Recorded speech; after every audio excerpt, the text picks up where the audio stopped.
Kakaputang ina.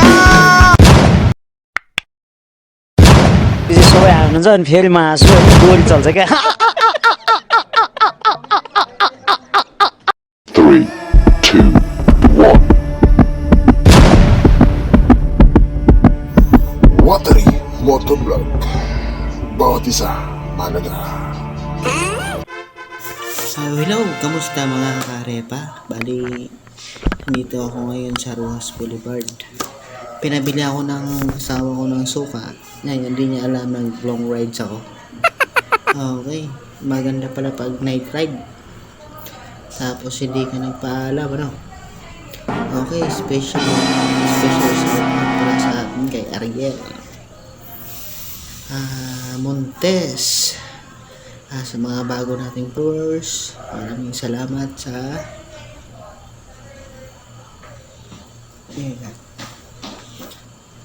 ating mga bago at sa subscriber.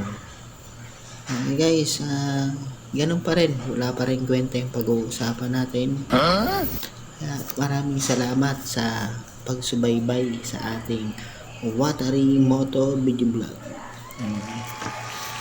Habang binabagtas ko ang kahabaan ng Rojas Boulevard, wala lang, may kwento lang ako.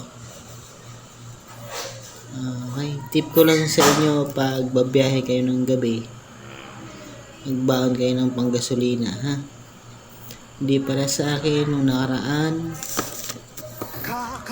nabusan ako ng pera kaya buti na lang may 20 pesos ako sa may 20 pesos ako sa bulsa. Hopefully nakauwi tayo ng diretso. Okay.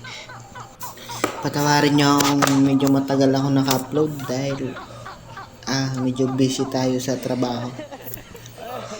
Alam mo nga, galing tayo sa holiday season. Kailangan din magpahinga. Saka minsan mga karepa nakakatamad din. Kaya kung tinatamad kayo, ituloy-tuloy nyo na para walang problema. Yan, tip ko lang sa inyo, kung sisingit kayo dito, bahala kayo sa buhay nyo, ha? Kung masagi kayo, edi good luck. Ganyan lang ang pagdadrive, simple na, takbong takbong pogi lang. Kamusta kaya pag uwi ko ngayon sa bahay? Ano kayo mangyayari? Pero di bali, naka-ready naman tong motor ko, doon ako matutulog. Yan. Nakikita yun? Sabi ko na nga ba sa inyo, yan, may truck. Pag may nakita kang truck, huwag kang maglakas ng loob, dumikit. Tapos mga dalawang kotse na yan, halimbawa, huwag kang didiretso dyan ng alanganin, paunahin mo muna sila. Simple lang, kung may motor ka, i-experience mo yung lahat. Ibunggo mo para malaman mo, ha? Kung hindi mo naman alam, edi try mo na lang. Yan. Alam mo, ang pinakamaganda sa gabi na pagbiyahe is di gaanong traffic. Siyempre, sikat tayo, hindi tayo mapapansin ng mga tao. Yan, singit to the left, diretso, singit to the right.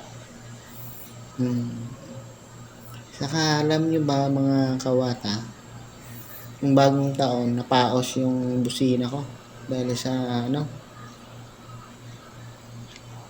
bagong taon binusina ko ng 2 oras. Nako, platata to. Yan lang yung titingnan yan pag may karamdam mo gumigewang ka. Ingat kayo ha, kasi baka magkita kayo ni San Pedro pag nagdadrive, laging nakahanda. Okay,